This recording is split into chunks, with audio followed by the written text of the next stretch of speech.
Welcome to progress coaching institute. Progress coaching institute में आपका स्वागत है। आइए हम लोग आज शुरू करते हैं पुनः एक बार क्लास 6 का chapter 3 a school with a difference, जिसके 2 लेक्चर मैं अपलोड कर चुका हूँ। आप अगर उन दोनों लेक्चर को नहीं देखे हैं तो पहले उन दोनों लेक्चर को देखिए, इसके बाद इस लेक्चर पर आइए, 3rd लेक्चर पर। अगर आप अच्छी तरह समझना चाहते हैं तो पहले के 2 लेक्चर आपको देखना पड़ेगा, इसके बाद आप इस लेक्चर पे आएंगे तो यह लेक्चर आपको अच्छी तरह से समझ में आएगा, क्योंकि एक लेक्चर दूसरे लेक्चर से जुड़ा हुआ है। तो पिछली बार हम लोगों ने यहाँ तक समाप्त कर लिया था आई आस्क्ड, लेकिन हम थोड़ा सा पीछे से लेके चलते हैं ताकि चीज़ों को अच्छी तरह से समझा जा सके। जब राइटर ईबी लुकास ने एक लड़की से जिसका कि ब्लाइंड डे था उससे पूछा, डोंट यू एवर पीप, क्या तुम कभी इसमें से झांकती नहीं हो? I asked by way of an opening, मतलब आँखों को खोलने के तरीके से, आँखों को खोलने के तरीके से, मतलब आँखों को खोलने के तरीके से, मतलब मैं उसके पास जाकर, ईबी लुकास बोल रहे हैं कि मैं उस लड़की के पास जाकर जो कि ब्लाइंड बनने का रोल कर रही थी, उससे पूछा, उसके बैंडेज जो बंधी थी उसको खोलने के तरीके से, यानी मैं उसको पकड़कर ऊपर करना चाह रहा था लेकिन ऊपर किया नहीं। इस तरह से उन्होंने उससे पूछा कि क्या आप कभी आँखों से झांकती नहीं हैं, आँखों को ऊपर या नीचे करके बैंडेज को झांकती नहीं हैं? ओह नो, अरे नहीं, शी एक्सक्लेम्ड, वह आश्चर्य से बोली, अरे नहीं, दैट वुड बी चीटिंग, या तो चीटिंग हो जाएगी क्योंकि आज मेरा ब्लाइंड डे है, या तो चीटिंग हो जाएगी। But I had no idea that it was so awful to be blind, लेकिन मेरे पास कोई आइडिया नहीं था। और बोली लड़की कि मेरे पास कोई आइडिया नहीं था कि पहले से जब मैं इस तरह का नहीं की थी तो मेरे पास कोई मतलब ब्लाइंड डे जब मेरा नहीं हुआ था तो मेरे पास कोई आइडिया नहीं था कि जो लोग ब्लाइंड होते हैं उनके लिए कितना दुखद होता है, कितना कष्टकारक होता होगा। You can not see a thing, आप कोई चीज़ देख नहीं सकते हैं। One feels one is going to be hit by something every moment, कोई ऐसा फील करता है, कोई ऐसा महसूस करता है कि वह प्रत्येक क्षण हर समय किसी न किसी चीज़ से लड़ने जा रहा है। Going to be hit by something, sitting down in such a relief, और रिलीफ पाने के लिए बैठ जाता है, आराम पाने के लिए बैठ जाता है। रिलीफ का मीनिंग होता है आराम, आराम पाने के लिए बैठ जाता है। Are your helper kind to you, I asked, क्या आपका जो हेल्पर है, जो आपकी मदद कर रहा है आज, आपके लिए बहुत दया भावना रखता है, आपकी अच्छी तरह से देखभाल करता है? मैंने उस लड़की से पूछा, यानी राइटर ने उस लड़की से पूछा।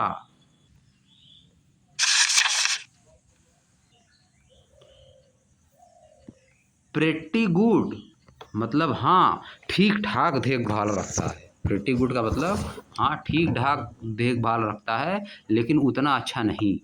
प्रेटी गुड का मीनिंग होता है कि हाँ, देखभाल तो करता है लेकिन उतना अच्छा नहीं।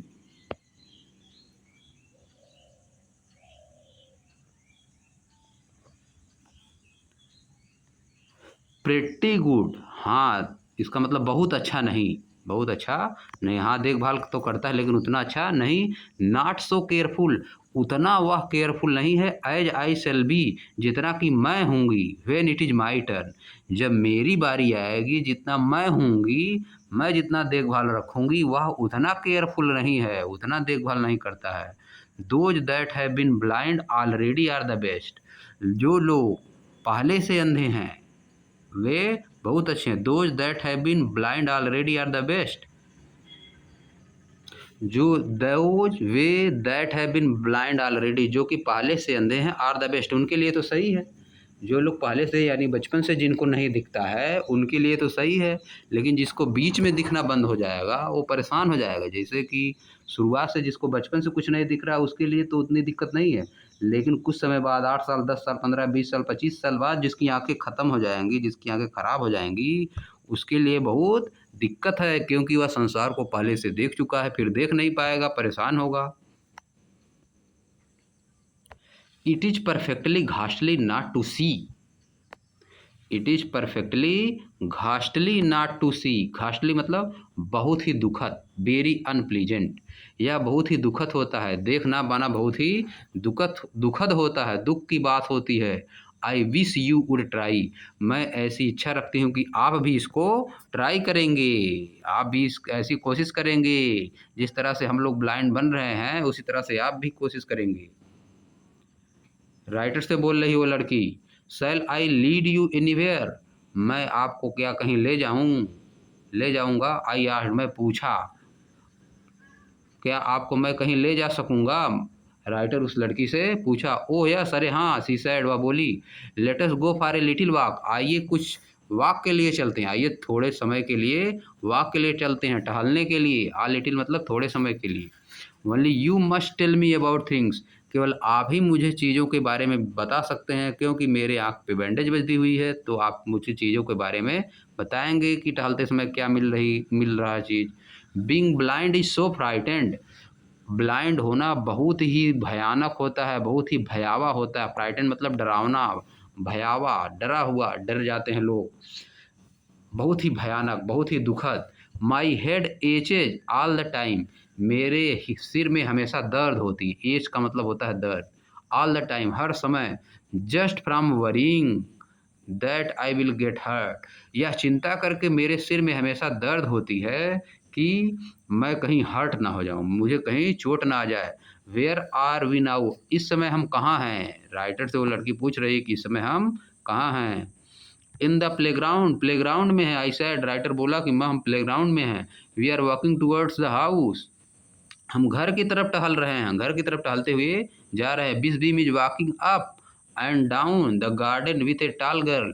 मिस बीम जो हैं वह भी टहल रही हैं गार्डन में, गार्डन के नीचे, वो भी एक लंबी लड़की के साथ। टॉल गर्ल मतलब एक लंबी लड़की के साथ टहल रही हैं। What is the girl bearing. जिस लड़की की आँख पे पट्टी बंधी हुई थी, वह राइटर से पूछी कि वह क्या पहनी, वह लड़की क्या पहने हुई है। My little friend asked. My little friend asked मतलब वह छोटी लड़की पूछी राइटर से। ए ब्लू कॉटन स्कर्ट, एक ब्लू कॉटन का स्कर्ट पहनी हुई है। एंड पिंक ब्लाउज, और पिंक कलर का ब्लाउज पहनी हुई है। आई थिंक, वो जो लड़की से जिसके आंखों पर बैंडेज बंधी हुई थी, वह बोल रही है, मैं ऐसा महसूस कर रही हूँ, इट इज बिली, कि वह मिली है। सी सैड, वह बोली, वह लड़की बोली कि मैं ऐसा महसूस कर सकती हूँ कि वह मिली है। What colour is her hair. उसका हेयर किस कलर का, उसका बाल किस कलर का है। वेरी लाइट, बहुत ही चमकदार है। आई सैड, मैं बोला, यस दैट इज मिली, हाँ वह मिली है। She is the head girl, वह हेड गर्ल है। There is an old man tying up roses. एक बूढ़ा आदमी है। राइटर बोला, एक बूढ़ा आदमी है जो गुलाब के फूलों को खड़ा कर रहा है। टाइंग अप मतलब जब गुलाब के फूल का स्टेम यानी तना गिर जाता है, तने से टेढ़ा हो जाता है, तो उसको सीधा किया जाता है। डंडा लगा के, स्टिक लगा के उसको सीधा किया जाता है। तो वही बता रहा है कि एक बूढ़ा आदमी है जो कि गार्डन में रोजेज को बांध रहा है, टाई कर रहा है, बांध के सीधा कर रहा है। आई साइड में बोला, यस दैट इज पीटर। या यस, हाँ वो पीटर है। यस दैट इज पीटर, उनका नाम पीटर। वह लड़की बोली, ही इज द गार्डनर, वह गार्डनर, वह माली है। He is hundreds of year old, वह 100 साल बूढ़ा है, वह 100 साल का है। And here comes a girl with a curly and red hair. यहाँ एक लड़की, फिर राइटर बोला, एक लड़की आ रही है जो कि जिसका बाल कर्ली और रेड है।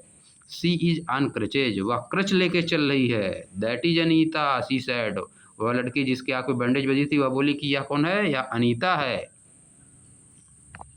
And so we walked on, और इस तरह से हम लोग टहलते रहे। ग्रेजुअली, धीरे धीरे, आई डिस्कवर्ड दैट, मैं खोजा, मैं पाया, that I was 10 times more thoughtful than I ever thought I could be, कि मैं 10 गुना समझदार हूँ। जितना मुझको होश होना चाहिए उससे मैं 10 गुना समझदार हूँ। आई ऑल्सो रियलाइज, और मैंने यह भी महसूस किया that if I had describe people, अगर मुझे लोगों को डिस्क्राइब करना हो and think to someone else, और कुछ और सोचना हो, it would make them more interesting to me, तो मुझे यह और ज़्यादा इंटरेस्टिंग बन जाएगा मेरे लिए, या और ज़्यादा इंटरेस्टिंग बन जाएगा। अगर मुझे लोगों को डिस्क्राइब करना हो या और किसी दूसरे के बारे में कुछ बताना हो, सोचना हो, कुछ लोगों को डिस्क्राइब करना या किसी दूसरी चीज़ों के बारे में मुझको डिस्क्राइब करना हो, तो I would make them more interesting to me, तो ये चीज़ें मेरे लिए और इंटरेस्टिंग हो जाएंगी। आई टोल्ड मिस बीम, तब मैं मिस बीम से बोला that I was very sorry to go, अब मुझे बहुत दुख की बात है कि अब मुझको जाना होगा। अरे हाँ, सी रिप्लाइड, वह बोली, then there is something to my system after all, तो अब आप समझ गए होंगे कि हमारे सिस्टम में, हमारे स्कूल्स के सिस्टम में कुछ अलग है। कुल मिला के सभी स्कूलों से यहाँ पे कुछ अलग सिखाया जाता है बच्चों को। तो इसी के साथ हम लोग आज का ये लेसन समाप्त कर चुके हैं। अब जो है हम लोग क्वेश्चन आंसर पे आ जाएंगे। यह देखिए कुछ वर्ड की वर्ड मीनिंग दिया है यहाँ पे। क्या दिया है? Teachers note, every child has some talent, प्रत्येक बच्चे के पास कुछ टैलेंट होता है। Encourage children to participate in school activity, बच्चों को इनकरेज करिए स्कूल की एक्टिविटी में पार्टिसिपेट करने के लिए। कंडक्टेड एट स्कूल कैंपस, जो कि स्कूल के कैंपस में होता है। इंस्टिल का मीनिंग दिया है to gradually put an idea और attitude to into someone's mind, किसी के माइंड में कोई आइडिया या एटीट्यूड धीरे धीरे भर देना, रख देना। Perplexes, to make one feel confuse at worries, किसी को कंफ्यूज और वरीड फील करवाना, परेशान कर देना किसी को। प्लाइड, वेरी बैड सिचुएशन, बहुत बुरी स्थिति। Cripple, someone who is unable to walk properly because their legs are damaged or injured, now considered an offensive usage, एक व्यक्ति जिसका जो है, जो अच्छी तरह से टहल नहीं सकता है, उसका लेग डैमेज हो गया है, इंजर्ड हो गया है। Appreciation and understanding of the importance और मीनिंग ऑफ समथिंग, किसी भी चीज़ की इम्पॉर्टेंस और मीनिंग की समझ। Maimed, seriously upon permanently wounded or injured, गंभीर रूप से घायल हो जाना, परमानेंट तरीके से, हमेशा के लिए। Application, something that causes pain are suffering, ऐसी चीज़ जिससे पेन होता है, दर्द होता है, सफरिंग होता है, स्पेशली मेडिकल कंडीशन, खास तौर पे एक मेडिकल कंडीशन। यानी जब मेडिकल हम लोग भर्ती हो गए हैं किसी हॉस्पिटल में। घास्टली, वेरी बैड या अनप्लीजेंट, बहुत ही बुरा या जो कि दुखद है। अब देखिए क्वेश्चन आंसर पे आ जाइए। Interactive activity, experiential learning, dark in the correct option in the OMR sheet, correct option को डार्क करना है। What was the age of the girl in sight at the school, उस लड़की की क्या एज थी जब राइटर स्कूल में आया, तो वह 12 ईयर ओल्ड थी, तो हमको बी वाला कर देना है, बी वाले को डार्क कर देना है। Particularly how many more lesson were there at all, practically how many more lessons were there at all, no other. आप पीछे पढ़ेंगे सेकंड पेज पे तो आपको मिल जाएगा नो अदर, तो फर्स्ट वाला हो गया। I went to the window which overlooked a large garden, which overlooked a large garden.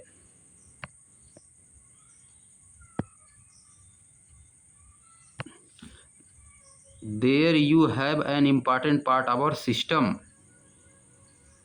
there you have an important part of our system, there you have been an important part of our system in a nutshell। आप पढ़ेंगे पीछे तो मिल जाएगा आपको।